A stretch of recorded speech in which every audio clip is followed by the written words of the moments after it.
हे दारुड्या बेवड्यांना आमच्या मालकाऱ्यांना बोलायचं काय अधिकार? आम्ही विचारलं का तुम्हाला दारू पिताना डोळे का झाकीतो? आम्ही विचारलं का चांगला पायजामा का खराब करतो? मग तू कशाला इकडे डोकं लावतो? माळीत म्हणी 108च का? आम्ही 908 घालू, तुला रुतती का? आम्ही गळ्यात घालून तर बिंबीच्या खाली घालू, तुला काय तकलीफ काय? हे भंगार भुंगार लोक चांगल्या धर्माला आडकाठी आणतात. काय मत आहे मला तुमचं? आपले हे शिवाजी संभाजीचं रक्त आहे, काय असेल ते रक्त शिवाजीचं संभाजीचं आहे. आमच्या रक्ताशी तुम्हाला डोकं लावायचं काही काम नाही ना. खरंच असं झालं का ते आम्ही ठरवू. मला एका नालायकानं विचारलं, एवढे संतांनी चमत्कार केला, रेडा बुलवला, भिंत चालवली, मग आताच्या एखाद्या कीर्तनकारानं का चालू नाही? त्याला मी म्हणलं, तुला बाकीचे बॉसची काय गरज आहे? तुला मी एकटा बाद झालो, तुला मी आता हे स्टेज अख्ख्या गावात चालून दाखवतो, तू फक्त वाघ हो बसून ये. भिंत अशी कधी चालती का नालाय का? तुला अक्कल आहे का काही? 45 डिग्री तापमानाला जीन पॅन्ट घालतो तू, तुला ऋतू तरी कळतो का?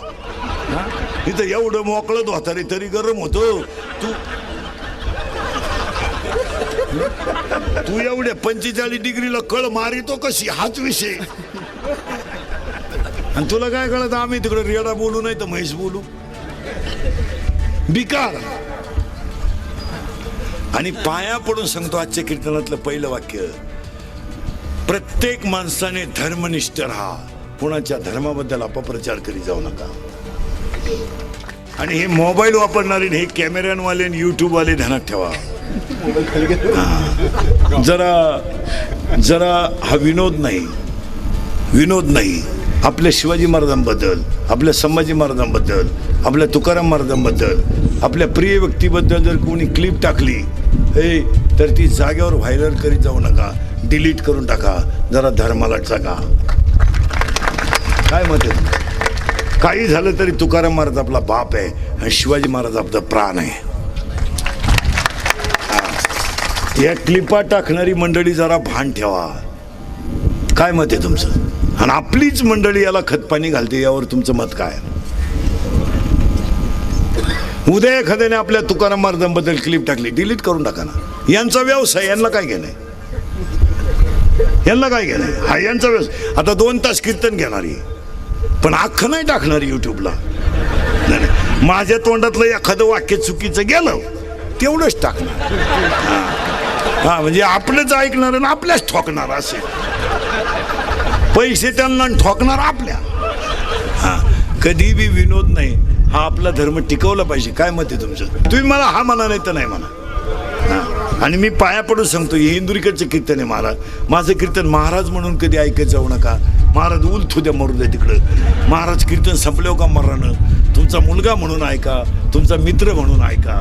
म्हाताऱ्या माणसाने तुमचा मुलगा म्हणून ऐका, बाकीच्याने तुमचा मित्र म्हणून ऐका. पण पाया पडून सांगतो, ते सत्यच आहे.